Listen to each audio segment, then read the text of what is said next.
रामायण, इस रामायण को भगवान श्री राम ने श्रवण किया तो आप कहोगे ये राम जी की कथा है और राम जी ने इसको सुना, राम जी ने ही इसका आयोजन किया और राम जी ने ही सुना। कथा तो राम जी की है, तो अपनी कथा क्या सुनेगा व्यक्ति? अपनी कथा तो हम जानते ही नहीं। तो राम जी ने अपनी इस कथा को क्यों सुना? तो इसका बड़ा भावपूर्ण उत्तर महर्षि वाल्मीकि देते हैं कि नाम तो इसका रामायण है, लेकिन सच पूछो तो ये राम जी की कथा ही नहीं है। आप कहोगे महाराज अभी तक तो राम जी की नाम हो रहा था, फिर ये राम जी की कथा नहीं है। वाल्मीकि जी कहते हैं ये रामायण, इसका नाम रामायण तो है, लेकिन प्रधान रूप से ये कथा श्री जानकी जी की कथा है, सीता जी का चरित्र। बीच बीच में राम जी की भी चर्चा आती है, क्योंकि राम जी सीता जी के पास ही हैं, उनसे अलग तो है। इसलिए सीता जी की चर्चा आएगी, जानकी जी की चर्चा आएगी, तो राम जी की चर्चा आना स्वाभाविक है। इसलिए राम जी की चर्चा प्रासंगिक रूप से आती है, लेकिन प्रधानता तो जानकी जी के चरित्र का। महर्षि वाल्मीकि कहते हैं कि कृष्णम रामायणम काव्यम सीतायाश्चरितम महत। ये रामायण काव्य सीता जी का महान चरित्र है, और सीता जी के उस महान चरित्र को समाज को बताने के लिए और सीता जी के चरित्र के प्रति लोगों को जो संदेह था, अयोध्या वासियों को, उस संदेह को दूर करने के लिए ही वाल्मीकि जी ने रामायण की रचना की। और जब राम जी के दरबार में कुश और लव ने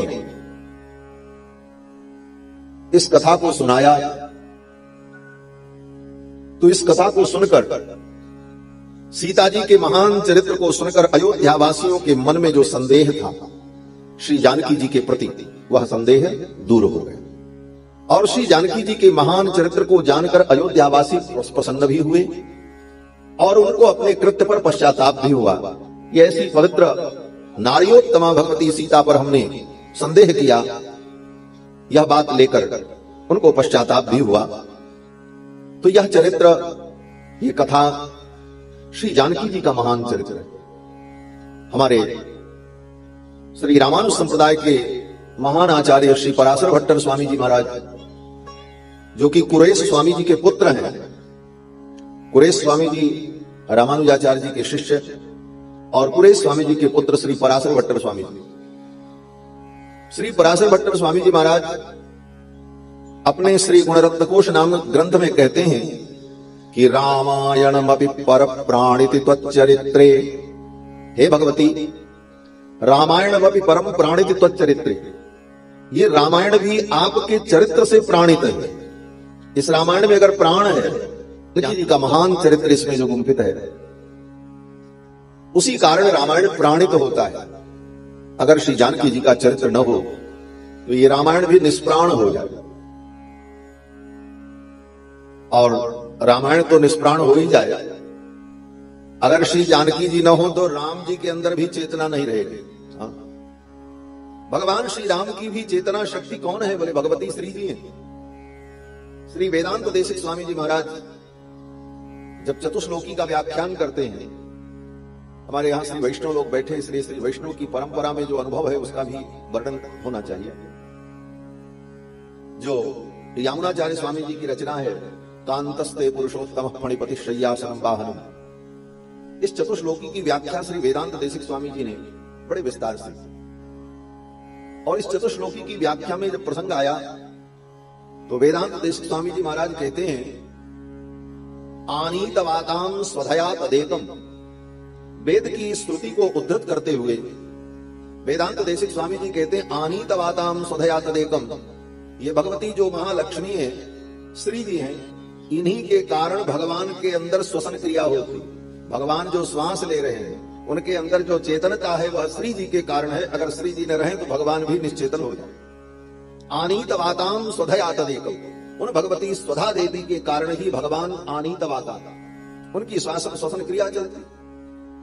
और वेदांत देशिक स्वामी जी ने तो आगे यह भी कहा कि भगवान देवाधिदेव हैं, भगवान सर्वपूज्य हैं।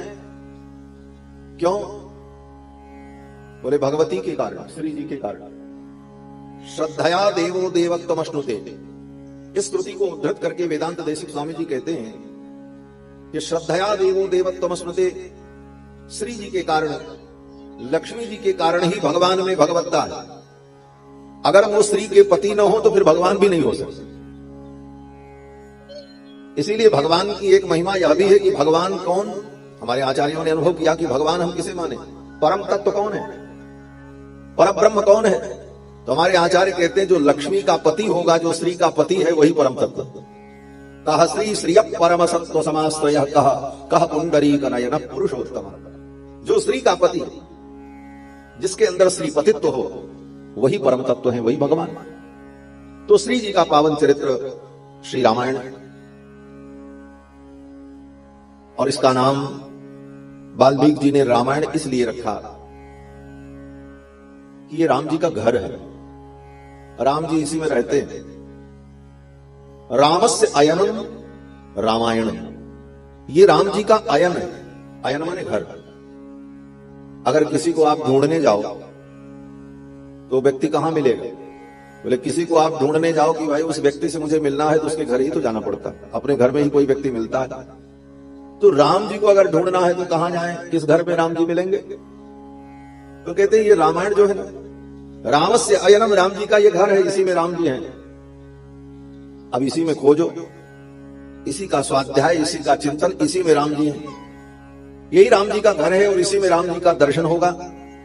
और इसी रामायण में बड़े बड़े आचार्यों को, महापुरुषों को राम जी का दर्शन हुआ।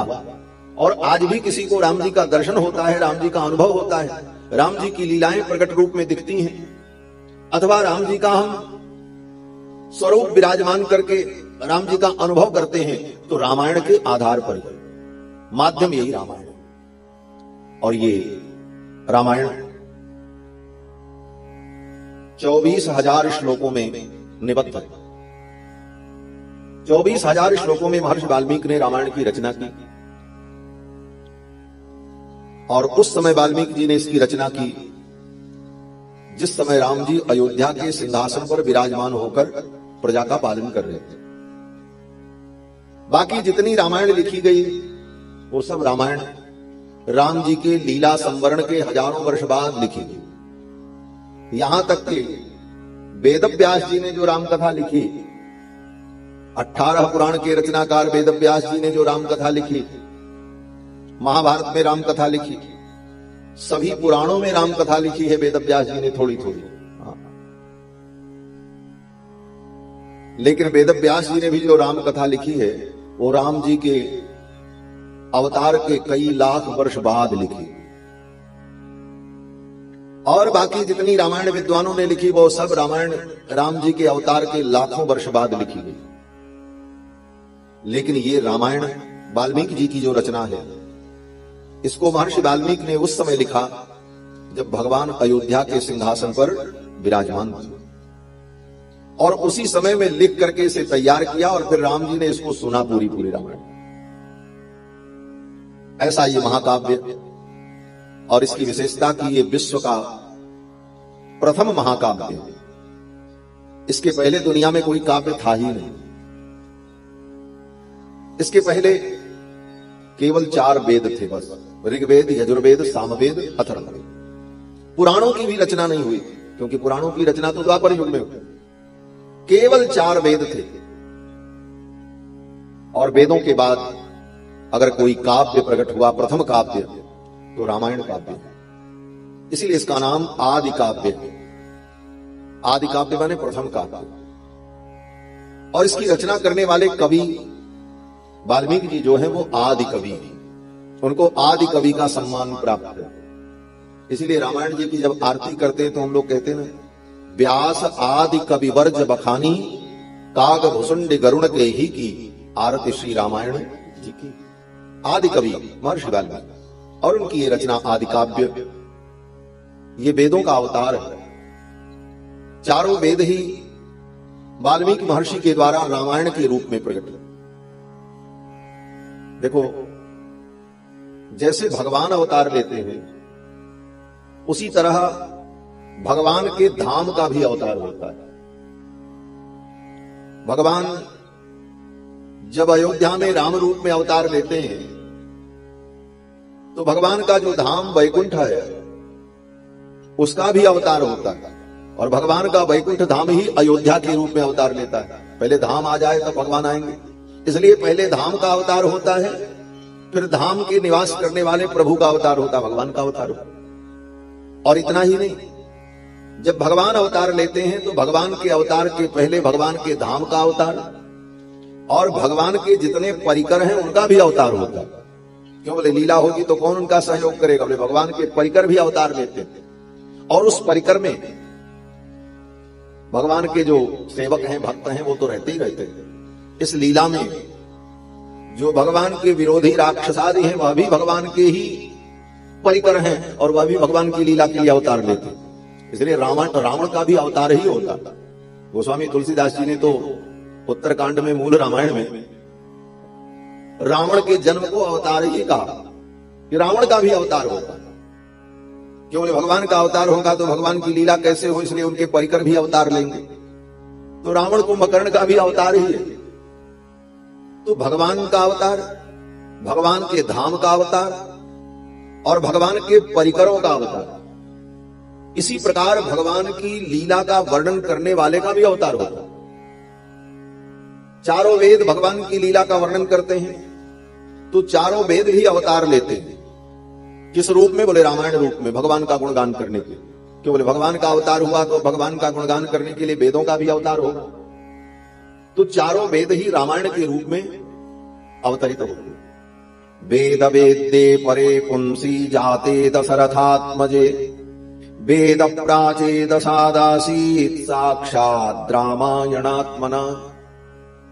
वेद वेद्ये परे पुंसी, वेदों के द्वारा जो वेद्य हैं ऐसे परम पुरुष जाते दशरथात्मजे, जब वो दशरथ नंदन बन के अवतार लेते हैं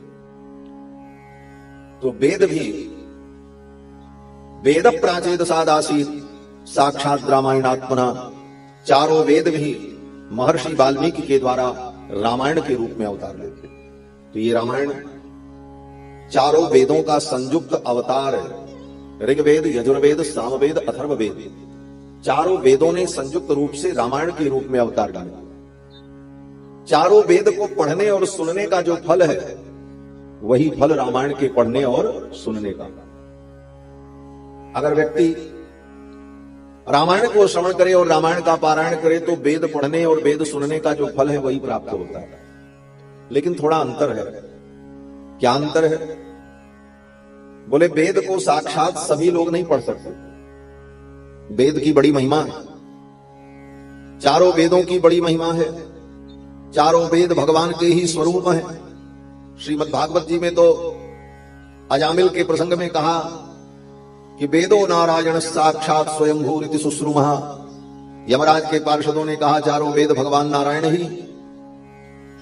तो वेद भगवान नारायण का स्वरूप है, लेकिन वेद को पढ़ने की बड़ी मर्यादा है। वेद सब नहीं पढ़ सकते। इस बात को लेकर के समाज में अनेक प्रकार की चर्चाएं भी होती हैं, परंतु धार्मिक सिद्धांत को, आध्यात्मिक सिद्धांत को आध्यात्मिक दृष्टि से जब आप देखेंगे, धार्मिक दृष्टि से उसे समझने का प्रयास करेंगे, तभी आप उसे समझ पाएंगे। धार्मिक सिद्धांत को आप व्यवहारिक दृष्टि से, राजनीतिक दृष्टि से समझने का प्रयास करेंगे तो कभी नहीं समझ पाएंगे और आपको भ्रम होगा और अनेक प्रकार की आपत्तियां उपस्थित होंगी। चारों वेद जो धर्म का मूल है, उन वेदों को पढ़ने का बड़ा कठोर नियम है। सब नहीं पढ़ सकते। वेद कौन पढ़ेगा? बोले ब्राह्मण, क्षत्रिय और वैश्य, तीन वर्ण के लोग, त्रैवर्णिक। और उसमें भी इन तीन वर्ण के केवल पुरुष पढ़ सकते हैं, स्त्रियां नहीं पढ़ सकती। और पुरुष में भी, इन तीन वर्ण के पुरुषों में भी वही पुरुष पढ़ सकते हैं जिनका विधि पूर्वक यज्ञोपवीत संस्कार हुआ। ब्राह्मण का ही बालक हो, लेकिन यज्ञोपवीत संस्कार अगर विधि पूर्वक नहीं हुआ और यज्ञोपवीत संस्कार के संपूर्ण नियमों का वो ठीक ठीक से पालन नहीं करता और संध्या वंदन नहीं करता प्रातः संध्या, मध्याह्न संध्या, सायं संध्या, तीनों काल की संध्या अगर नहीं करता तो ब्राह्मण ही हो, क्षत्रिय हो, वैश्य हो, लेकिन वो वेद नहीं पढ़ सकता। वेद पढ़ने की ये सब मर्यादाएं। स्त्री इसलिए वेद नहीं पढ़ सकती कि स्त्री का यज्ञोपवीत संस्कार नहीं होता, और स्त्री के लिए यज्ञोपवीत संस्कार का किसी शास्त्र में विधान भी नहीं किया गया है। इसीलिए सीता जी का यज्ञोपवीत नहीं हुआ, राधा का यज्ञोपवीत नहीं हुआ। हमारे यहां इतनी देवियों का वर्णन है, लेकिन किसी देवी का यज्ञोपवीत नहीं हुआ, और न कोई देवी गुरुकुल में वेद पढ़ने गई। सीता जी वेद पढ़ने गई हो, राधा जी वेद पढ़ने गई हो किसी गुरुकुल में, ऐसा कहीं वर्णन है। क्यों? बोले वेद की जो मर्यादा है, उस मर्यादा के अनुकूल ही वेद के अध्ययन और अध्यापन की परंपरा है। तो स्त्री वेद नहीं पढ़ सकती, अनुपनीत व्यक्ति वेद नहीं पढ़ सकता। तो वेदों के द्वारा जो तत्व ज्ञान है वो कैसे प्राप्त हो? तो चारों वेदों ने रामायण के रूप में अवतार ले लिया। जब चारों वेद रामायण के रूप में अवतरित हो गए तो ये सबके लिए सुलभ हो गए। रामायण पढ़ेगा, रामायण कोई भी पढ़ो, चारों वेद ही अवतार लेकर के सबके लिए सुलभ हो गए रामायण के रूप में। जो वेद दुर्लभ थे, जिन वेदों को प्राप्त करना सबके लिए संभव नहीं था, कुछ कठिनता थी, कुछ नियम थे, कुछ सिद्धांत था, तो वेदों ने अपने आप को सुलभ बनाया। चारों वेद रामायण के रूप में सुलभ हो गए। किस प्रकार से? बोले जैसे भगवान सुलभ हो गए। भगवान परब्रह्म परमात्मा वैकुंठ में त्रिपाद विभूति में विराजमान है, लेकिन त्रिपाद विभूति में विराजमान भगवान का अनुभव सब नहीं कर सकते। त्रिपाद विभूति में विराजमान जो भगवान है दिव्य रूप से, उन भगवान का अनुभव तो वही करेगा जो कर्म के द्वारा, योग के द्वारा, ज्ञान के द्वारा, भक्ति प्रपत्ति के द्वारा संसार के बंधन से मुक्त होकर के परम पद को प्राप्त कर ले, वो उनका अनुभव करे। तद विष्णोः परमं पदम सदा पश्यन्ति सूरयः, तब वहां जाकर के उस परम तत्व का वो अनुभव करे। अथवा बहुत बड़ा योगी है तो इसी संसार में रहकर ध्यान करके कुछ क्षण के लिए भगवान का अनुभव करे। तो वैकुंठ में विराजमान भगवान परब्रह्म परमात्मा त्रिपाद विभूति के अधीश्वर, वो सबके लिए सुलभ नहीं, वो तो बड़े बड़े ज्ञानियों के लिए, बुद्धिमानों के लिए, तपस्वियों के लिए। तो भगवान ने सोचा हम सबके लिए सुलभ नहीं है, तो हम भी सुलभ बन जाएं। तो सुलभ बनने के लिए ही भगवान वैकुंठ से इस पृथ्वी पर अवतरित हो गए राम के रूप में, और राम के रूप में अवतार लेकर भगवान सबके लिए सुलभ हो गए। अब कितने सुलभ हो गए? बोले अब राम जी का दर्शन ज्ञानी भी करे, अज्ञानी भी करे। जो एक अक्षर नहीं पढ़ा है वो भी राम जी का दर्शन कर ले, और जो महाविद्वान है वो भी कर ले, सबके लिए राम जी सुलभ हो गए। वही राम जी वशिष्ठ जी को भी दर्शन देते हैं, उन्हीं राम जी का दर्शन वशिष्ठ विश्वामित्र को भी प्राप्त होता है, और उन्हीं राम जी का दर्शन केवट को भी प्राप्त होता है, जो केवट एक अक्षर नहीं पढ़ा है। हमारा गंगा के तट पर भगवान जब पहुंचे तो केवट ने राम जी का दर्शन किया। वो केवट जिसको बोलना भी नहीं आता था। सुन केवट के बहन प्रेम लपेटे, अटपटे बिहसे करुणा अयन, चितई जानकी लखन कर। भगवान उस केवट के लिए भी सुलभ हो गए अवतार लेकर। बंदर भालू के लिए भी सुलभ हो गए। इसके बाद भी जिनको राम जी का दर्शन न हो तो राम जी ने कहा हम ही चलते हैं दर्शन देने के लिए, और अयोध्या से चलकर दक्षिण भारत होते हुए लंका तक पैदल चल करके सबको दर्शन दिया, सबको सुलभ हो। अवतार लेकर के भगवान सबके लिए सुलभ हो जाता है। अगर भगवान अवतार न ले तो भगवान सबको सुलभ नहीं देते, और इसके लिए तो भगवान सुलभ होने के लिए एक और विशेष अवतार लेते हैं। वो अवतार क्या है? बोले उस अवतार को अर्चा अवतार कहते हैं। अर्चा अवतार में तो भगवान अत्यंत सुलभ हो जाता है। इसीलिए श्री लोकाचार्य स्वामी जी महाराज ने श्री वचन भूषण में कहा, सौलभ्य सीमा भूमि ही अर्चावतार। अर्चावतार में भगवान सुलभता की परम सीमा को प्राप्त करते हैं। सुलभ होने के लिए भगवान ने अवतार तो लिया राम जी के रूप में, लेकिन किसको सुलभ हुए? बोले उस समय जो पृथ्वी पर थे उनको सुलभ हुए। बस राम जी ने अवतार लिया, सबको सुलभ हुए, लेकिन किसके लिए? बोले उस समय त्रेता युग में जो लोग थे इस धरती पर, उनके लिए सुलभ हुए। उसके बाद जो लोग द्वापर में कलयुग में होंगे उनके लिए राम जी सुलभ नहीं हुए। तब तो भगवान का एक और अवतार होता है, उसको कहते हैं अर्चावतार। अर्चावतार का मतलब पूजा के लिए, अर्चा के लिए, भक्तों की भावना के अनुकूल मूर्ति में, विग्रह में जो भगवान का अवतार होता है उसको अर्चा अवतार, अर्चा के लिए, पूजा के लिए भगवान का अवतार हो, इसको अर्चा अवतार कहा जाता है। तो मंदिर में विराजमान भगवान जो होते हैं ये क्या है? बोले अर्चा अवतार। और ये सबके लिए सुलभ है। वो राम जी तो जब अवतार लिए तो त्रेता में ही सुलभ हुए, लेकिन वही राम जी जब विग्रह के अंदर अवतरित हुए तो श्री सीताराम बाद में विराजमान हैं, वो सबको दर्शन दे रहे हैं। ये भगवान का अर्चा अवतार है, ये भी भगवान का अवतार है। और श्री सीतारामचंद्र जी का अर्चा अवतार, श्री वरदराज स्वामी का अर्चा अवतार, वेंकटेश भगवान का अर्चा अवतार। अर्चा अवतार में भगवान सबको सुलभ हो जाता है और सदा के लिए, हर काल के लिए सुलभ होता है। इसीलिए हमारे यहां आचार्यों ने कहा सौलभ्य सीमा भूमि ही अर्चावतार। अर्चावतार में भगवान सुलभता की सीमा को पार कर जाता है। त्रेता युग में भी राम जी सुलभ हुए थे, लेकिन उस समय भी हर समय सुलभ नहीं होते थे। दिन में लोग राम जी का दर्शन करें और रात में, बोले रात में भगवान शयन कर रहे हैं, किसकी हिम्मत है राजमहल में जाकर उनका दर्शन करें। लेकिन अर्चावतार के रूप में भगवान अगर विराजमान है तो अगर रात में भी किसी का दर्शन का मन हो तो रात में भी दर्शन कर सकता है।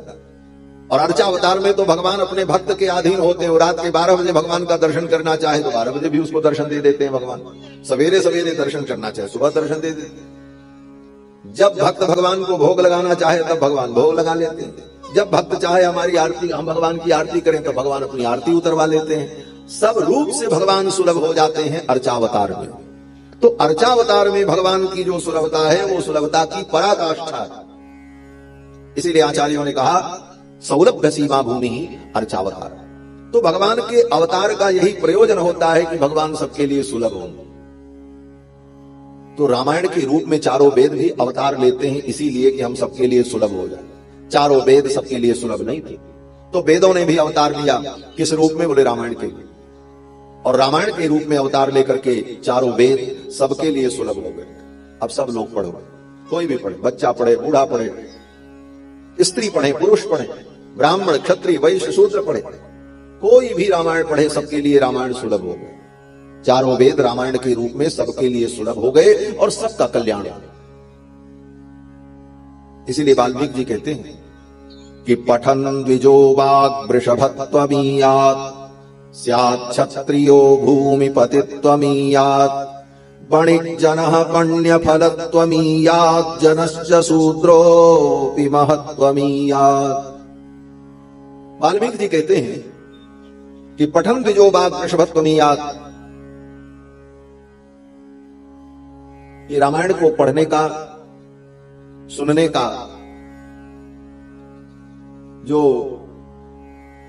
उद्देश्य है वो मुख्य रूप से दो प्रकार का। एक तो भौतिक उद्देश्य और दूसरा पारमार्थिक। पारमार्थिक उद्देश्य का मतलब भगवान के चरणों की भक्ति प्राप्त हो, भगवान के चरणों का प्रेम प्राप्त हो, भगवान का दर्शन हमें प्राप्त हो, माया के बंधन से मुक्ति मिले, संसार बंधन से हम मुक्त हो, हमें परम पद की प्राप्ति हो। इस भावना से रामायण को पढ़ना सुनना, बोले इसका फल, इस भावना से सुनने पर यह फल प्राप्त होता है।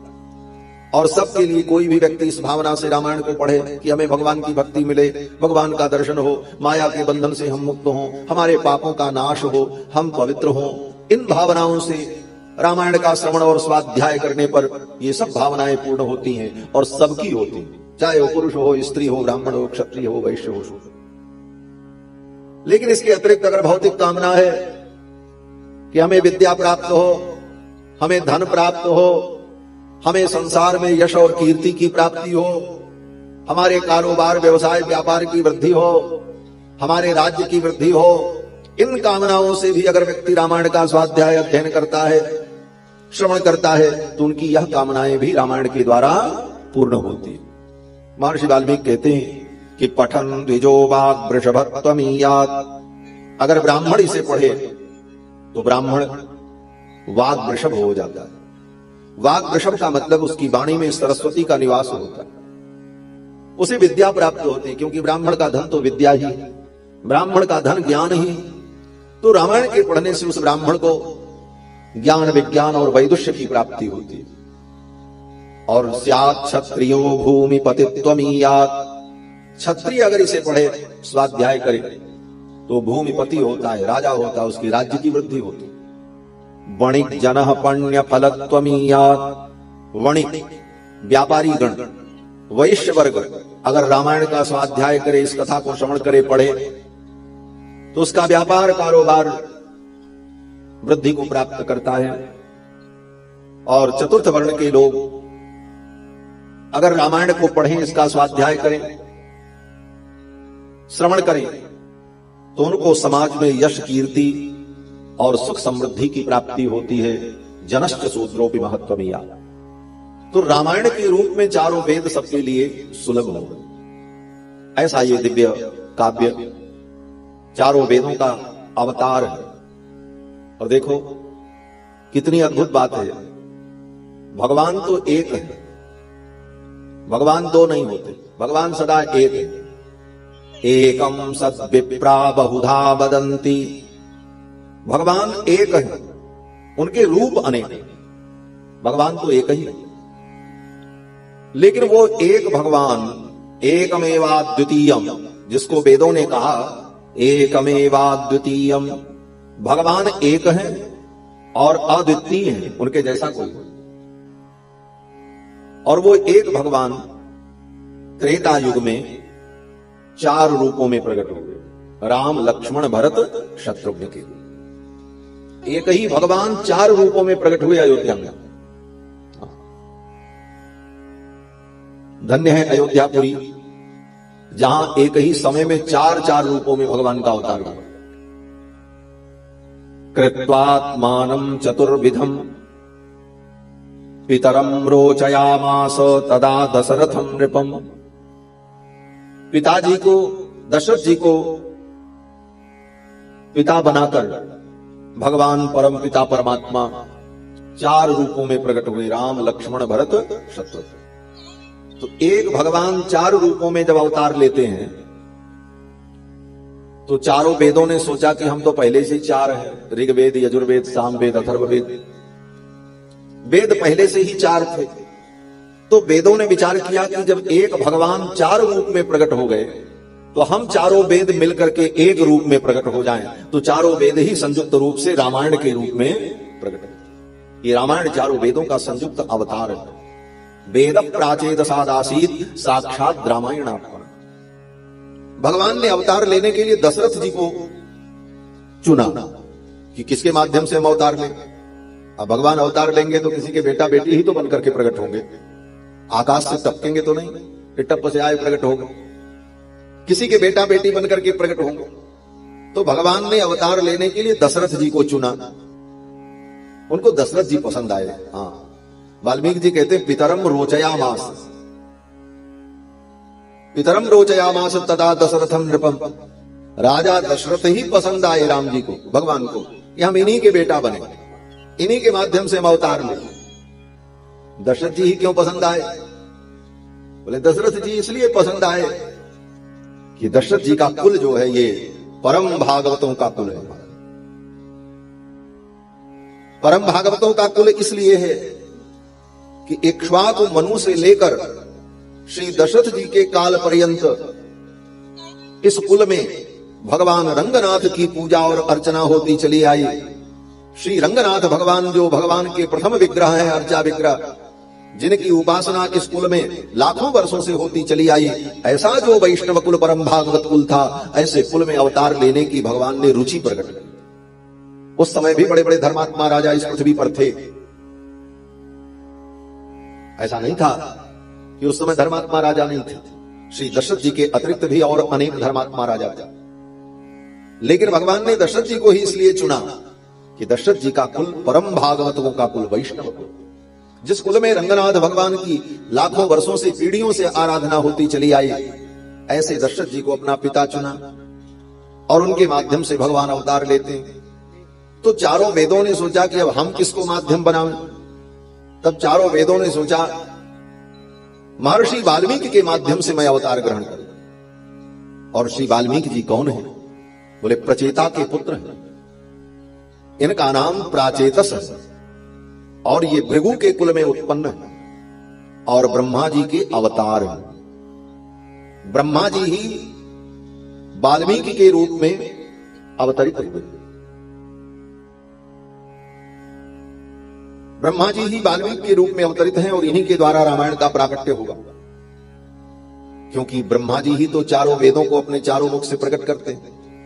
तो ब्रह्मा जी के जब चार मुख थे तो चारों मुख से चार वेद प्रकट किया उन्होंने, लेकिन वही ब्रह्मा जी जब वाल्मीकि बन गए तब एक ही मुख था, चार मुख तो नहीं थे वाल्मीकि।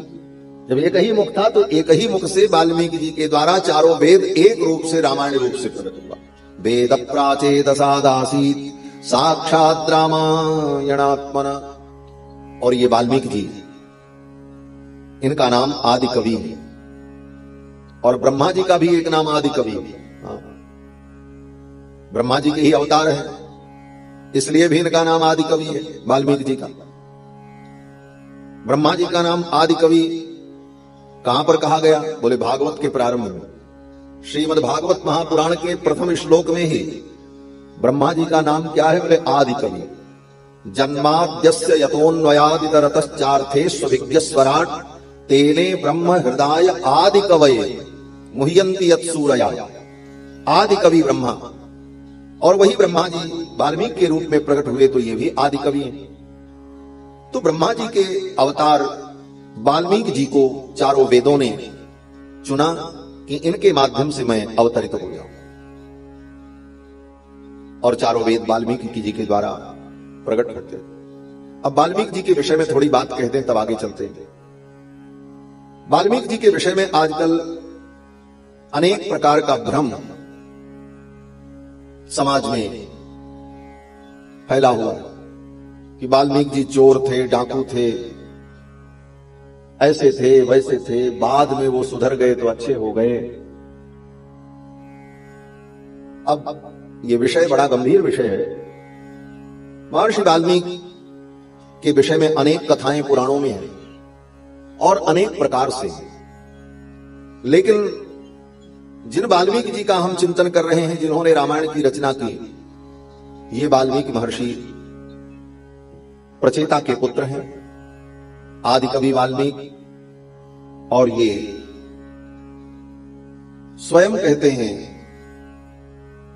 कि मैंने कभी कोई पाप नहीं किया, मुझे स्मरण भी नहीं है कि मैंने कभी कोई अपराध किया हो। जब सीता जी को लेकर वाल्मीकि जी भगवान श्री राम के दरबार में आए और सीता जी की पवित्रता के विषय में वाल्मीकि जी कुछ कहना चाहते थे, तो कहने के पहले ही वाल्मीकि जी ने यह कहा, भूमिका बनाई कि हे रघुनंदन, पहले तो मेरा ही परिचय जान लो, मैं कौन हूं। तो वाल्मीकि जी कहते हैं कि प्राचेतसोऽहं दशमः पुत्रो राघवनंदन। हे रघुनंदन, मैं प्रचेता का पुत्र हूं और मैंने कभी असत्य नहीं बोला, मैं असत्य भाषण नहीं करता। न स्मरामि अनृतम वाक्यम, मैंने कोई पाप कभी किया है, मैंने कभी कोई झूठ बोला है, ये मुझे स्मरण भी नहीं है। और हे राम, मेरी वाणी पर तुम विश्वास करो, मैं जो कह रहा हूं, इमौ तु तव पुत्रकौ, ये दोनों जो कथा सुना रहे हैं ना, ये आपके बेटे हैं। क्योंकि तब तक राम जी को पता नहीं था इतनी सुंदर कथा सुनाने वाले ये दोनों कुमार कौन हैं। अरे राम जी को तो सब पता है, राम जी तो सर्वज्ञ हैं, लेकिन लीला में वो अनभिज्ञ है। और उनको सार्वजनिक रूप से कुश और लव का परिचय कौन दे रहा है? बोले वाल्मीकि जी दे रहे हैं। वाल्मीकि जी कहते हैं इमौ तु तव पुत्रकौ, ये दोनों बालक आपके पुत्र हैं। और मनसा कर्मणा वाचा भूतपूर्वम न किल्बिषम, हे राम, मन से, वचन से, कर्म से कभी मैंने कोई पाप नहीं किया। वाल्मीकि जी कहते हैं मनसा कर्मणा वाचा भूतपूर्वम न किल्बिषम, मैंने कोई किल्बिष, किल्बिष माने पाप, मैंने कोई पाप नहीं किया है।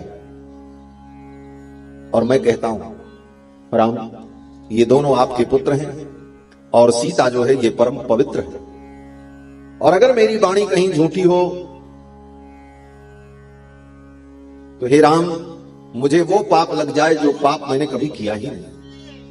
तस्याहं फलमश्नामि अपापा यदि मैथिली, ये मैथिली सीता पाप रहित है, अपापा है। और अगर मेरी वाणी कहीं झूठी हो तो मुझे वो पाप लग जाए जो पाप मैंने कभी नहीं किया। इसलिए हे राम ये सीता परम पवित्र है, इसे तुम स्वीकार करो। तो ये सब कहने वाले महर्षि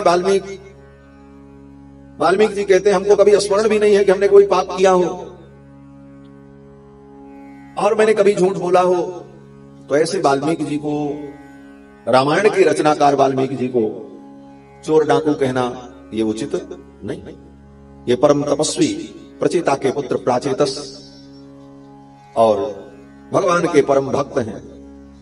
राम मंत्रानुसंधान संदुक्षित हृदय। श्री गोविंद राज स्वामी जी महाराज अपनी टीका में लिखते हैं कि राम मंत्र के अनुसंधान से इनका हृदय इतना निर्मल, राम मंत्रानुसंधान संदुक्षित हृदय चित्रकूटे स्थित एवं वाल्मीकि ही। चित्रकूट में जो वाल्मीकि महर्षि राम जी से मिले वही वाल्मीकि महर्षि राम मंत्र के जप से उनका हृदय ऐसा निर्मल और संदुक्षित हुआ कि राम राज्य काले, जब राम जी के राज्य का काल आया तो वाल्मीकि जी अयोध्या के सन्निकट आकर के रहने लगे। तमसा तीरं गतः, तमसा के तीर पर आकर, तमसा नदी के तट पर अयोध्या के सन्निकट रहने लगे और वहीं से राम जी का ध्यान और चिंतन करते। तो ये वाल्मीकि महर्षि राम मंत्र के अनुष्ठान से इनका जीवन और भी दिव्य और अद्भुत। राम मंत्र क्या है? बोले राम मंत्र जो वेद में है, पुराण में है, सर्वत्र राम मंत्र है। और राम मंत्र के अनेक रूप हैं और राम मंत्र अनेक प्रकार का है। लेकिन सब राम मंत्रों में सबसे बड़ा राम मंत्र अगर कोई है तो केवल राम, ये दो अक्षर ही है, ये सबसे बड़ा मंत्र है। बस राम। गोस्वामी तुलसीदास जी महाराज लिखते हैं रामायण में कि 100 करोड़ रामायण में भगवान शंकर ने विचार किया 100 करोड़ रामायण में से मैं क्या लूं। तो 100 करोड़ रामायण में से केवल यही 2 अक्षर महामंत्र भगवान शंकर ने ले लिया। रामायण सतकोटि मह लिय महेश जिय जाना। 100 करोड़ रामायण में से 2 अक्षर महामंत्र भगवान शंकर ने ले लिया। और ये 2 अक्षर का महामंत्र क्या है? बोले रा और म, बस। और इसी मंत्र का भगवान शंकर सदा जप करते रहते हैं। भगवान शंकर ने यही 2 अक्षर ले लिया, बस राम। और इसी का जप भगवान शंकर सदा करते रहते। ये महामंत्र है। ये 2 अक्षर जो है ये मंत्र नहीं, महामंत्र। श्री तुलसीदास जी महाराज श्रीमद् रामचरितमानस ग्रंथ में अपनी रामायण में वो लिखते हैं कि महामंत्र जोई जपत महेशु काशी मुकुति हेतु उपदेशु। और भगवान शंकर काशी में रहकर, काशी निवासी भगवान शंकर काशी में गंगा के तट पर निवास करते हुए इसी मंत्र का जप करते रहते। राम राम राम तुम पुनि राम राम दिन राती। पार्वती जी कहती हैं प्रभु आप तो दिन रात राम राम करते रहते हो। तुम प्रभु राम राम दिन राती सादर जपहु अनंग आराती। ये 2 अक्षर का महामंत्र। और इसी मंत्र के प्रभाव से काशी में भगवान शंकर सबको मुक्ति देते हैं। काशी में मुक्ति मिलती है ना, कहते हैं काश्याम मरणान मुक्ति। काशी में मरने पर मुक्ति मिलती है। और कितने लोग काशी में मरने के लिए जाते हैं। जब उनका अंतिम समय आता है तो ये संकल्प लेके जाते हैं काशी में हमारा प्राण छूटे। काशी मरण की बड़ी महिमा है, शास्त्रीय दृष्टि से, पौराणिक दृष्टि से। लेकिन ये कर्मनिष्ठ, ज्ञाननिष्ठ, अन्य प्रकार के प्राणियों के लिए। लेकिन जो भगवान की भक्ति में और शरणागति में जिसकी निष्ठा है, उसके लिए पृथ्वी पर कहीं वो मर जाए उसके लिए सब ठीक है। क्यों बोले? भगवत भक्त, वैष्णव, भागवत, वो भगवान की कृपा से ही मुक्त होते हैं, वो सर्वत्र भगवान की कृपा का अनुभव करते हैं। उनके लिए काशी में मरना भी वही है और कहीं भी मरे। क्यों बोले? करना तो भगवान को, मुक्ति तो भगवान की कृपा से मिलेगी। यह चिंतन करते हुए वैष्णव लोग ऐसा आग्रह नहीं रखते कि हम कहां मरे, लेकिन कर्म की निष्ठा, ज्ञान की निष्ठा, योग की निष्ठा, तीर्थ की निष्ठा, जिसमें दृढ़ निष्ठा होती है, वो उसके अनुकूल आचरण करता है। तो काशी में मरने की भी एक लोगों की परंपरा है। भाई काशी में हम प्राण त्यागे तो हमें परम गति मिलेगी, काश्याम मरणान मुक्ति ही। तो काशी में भी मरने पर मुक्ति कैसे मिलती है? तो गोस्वामी जी कहते हैं जब काशी में कोई मरता है तो भगवान शंकर उसके कान में जाकर के राम राम मंत्र सुनाते हैं। भगवान शंकर का यही काम है काशी में। क्या काम है? बोले काशी में कोई मरे तो उसके कान में जाकर के राम राम कह देना। भगवान श्री रघुनाथ जी ने, राम जी ने भगवान शंकर को, भोलेनाथ को काशी में ये सेवा प्रदान की है कि आप काशी में वास करो और हमारा नाम राम राम नाम जपते रहो। और काशी में कोई प्राणी मरे तो मरने के पहले, मरने के प्राक्षण, मरने के एक क्षण पहले उसके कान में आप जाकर के राम राम कह देना बस। और राम राम सुन करके वो मरेगा तो मुक्त हो जाएगा। तो भगवान शंकर का यही काम है काशी में। बीथ्याम बीथ्याम अटति जटिलः कोपि काशी निवासी। काशी निवासी भगवान शंकर काशी की वीथियों में भ्रमण करते रहते हैं, रात दिन उनको चैन नहीं। बोले पता नहीं कौन मरे और कहां मरे। इतनी बड़ी काशी, किस गली में कौन मरेगा? और 24 घंटे तो प्राणी मरते पैदा होते रहते, संसार का धर्म। तो कौन प्राणी कब मरेगा? और काशी में अगर मरे तो उसके कान में राम नाम सुनाना है। इसलिए भगवान शंकर काशी में घूमते रहते हैं। बीथ्याम बीथ्याम अटति, एक एक बीथी में, एक एक गली में भ्रमण करते रहते। और भ्रमण ही नहीं करते, अनेक रूप धारण करके भगवान शंकर काशी की गलियों में विद्यमान रहते। बोले पता नहीं कहां कौन मरे और उसके कान में राम राम कहना। इसीलिए काशी में कहते हैं ना, काशी का हर कंकर शंकर। काशी का एक कंकड़ भी शंकर। क्यों? बोले पता नहीं भगवान शंकर कहां किस रूप में बैठे। तो राम नाम इसी मंत्र से भगवान शंकर सबको वैकुंठ भेजते रहते, मुक्ति प्रदान करते। राम नाम के प्रताप से तो यही सबसे बड़ा मंत्र है, राम इत्यक्षर द्वयम। ये दो अक्षर जो है राम, यही आनंद का मूल है। और ये दो अक्षर ही महामंत्र है। अन्य मंत्रों में तो बड़े नियम है महाराज। नहा धो करके, पवित्र हो करके मंत्र जपो। हाँ, सड़क पर चलते हुए मंत्र ना जपो। अपवित्र दशा में मंत्र का जप मत करो। मंत्र का जोर जोर से जप मत करो, मन में ही करो। सब नियम है। मंत्र का मतलब मननात् त्रायते इति मंत्रः। मंत्र शब्द का यही अर्थ है। जो मनन करने पर त्राण करे, रक्षा करे, उसको मंत्र कहते हैं। तो जितने मंत्र हैं उनका मनन करो, बहुत जोर से नहीं बोलना है। पवित्र दशा में जप करना है, कब करना है, कैसे करना है, सारे नियम है। लेकिन ये राम दो अक्षर का जो मंत्र है, इसके लिए कोई नियम नहीं है। कहीं भी जपो, कोई भी जपो, दिन में जपो, रात में जपो, चलते हुए जपो, धीरे से जपो, मन में जपो, चिल्ला के जपो, जैसे मन हो ऐसे जपो। ये महामंत्र है। जोर जोर से राम राम कहो तब भी कल्याण होगा, धीरे से कहो तब भी होगा, मन में कहो तब भी होगा। ये राम नाम की महिमा है, महामंत्र है। और तो और दुनिया में जितने मंत्र हैं उनको सीधा जपो तो कल्याण होगा, लेकिन ये राम दो अक्षर ऐसा मंत्र है कि इसका उल्टा भी जप करो तो कल्याण होगा। राम के जगह पर अगर मरा मरा भी करो तब भी कल्याण हो जाएगा। ऐसा मंत्र है मरा। क्यों? बोले मरा मरा करोगे तो 4-5 बार मरा मरा कहने के बाद अपने आप राम राम की ध्वनि आने लग जाएगी। मरा मरा मरा मरा मरा राम राम राम हो गया कि नहीं हुआ?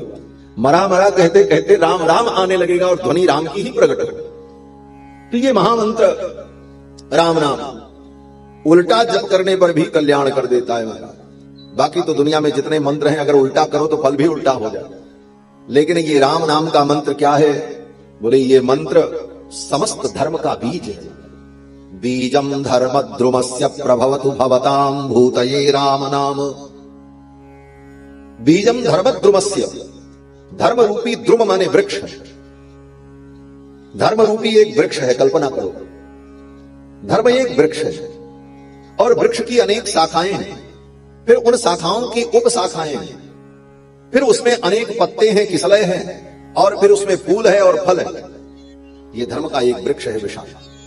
लेकिन ये विशाल धर्म का वृक्ष जिसकी अनेक शाखाएं, पत्र, फल, पुष्प, ये धर्म वृक्ष पैदा कहां से हुआ? तो आचार्य कहते हैं कि ये धर्म रूपी वृक्ष को पैदा करने वाला अगर बीज कोई है तो वो बीज राम, ये 2 अक्षर बीज है बस। ये राम नाम, ये महामंत्र राम शब्द, ये 2 अक्षर का ये क्या है? वो समस्त धर्म के वृक्ष का मूल है, बीज है। बीजम धर्म द्रुमस्य प्रभवतु भवताम भूतये राम नाम। ये राम नाम धर्म रूपी वृक्ष का बीज है। आप राम राम इस महामंत्र का जप करते रहो तो ये बीज आपके जीवन में धर्म के वृक्ष को अंकुरित करेगा।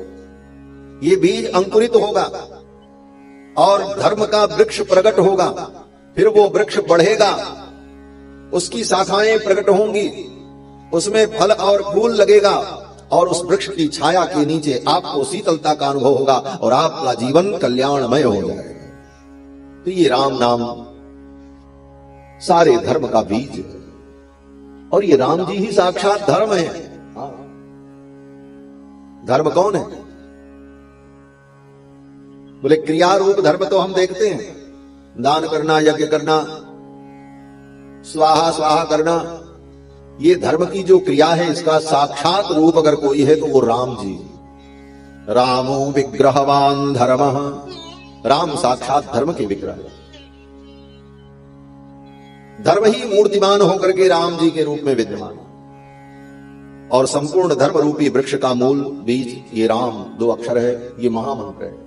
सीता रामचंद्र भगवान की जय। जय जय श्री राधे।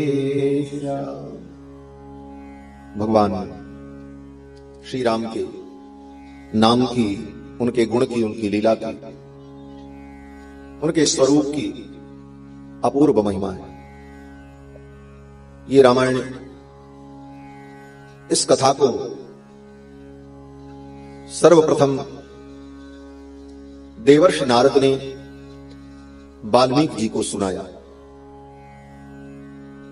इसकी भूमिका यह है कि एक बार महर्षि वाल्मीकि अपनी कुटिया में बैठे हुए थे और उसी समय देवर्षि नारद उनके आश्रम में आए। यहीं से रामायण की भूमिका तैयार होती और उस समय भगवान श्री राम अयोध्या के सिंहासन पर विराजमान होकर के प्रजा का पालन करते थे। अवतार हो चुका था और राम जी अयोध्या में विराजमान होकर प्रजा का पालन कर रहे थे। उस समय की यह घटना देवर्षि नारद भगवान की ही प्रेरणा से वाल्मीकि जी के आश्रम में आए और जब वाल्मीकि जी के आश्रम में नारद जी आए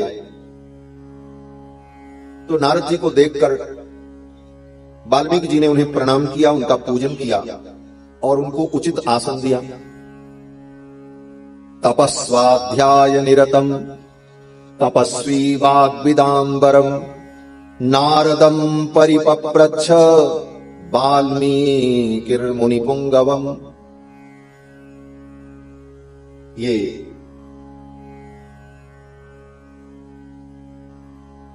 श्री सीता रामचंद्र भगवान की जय।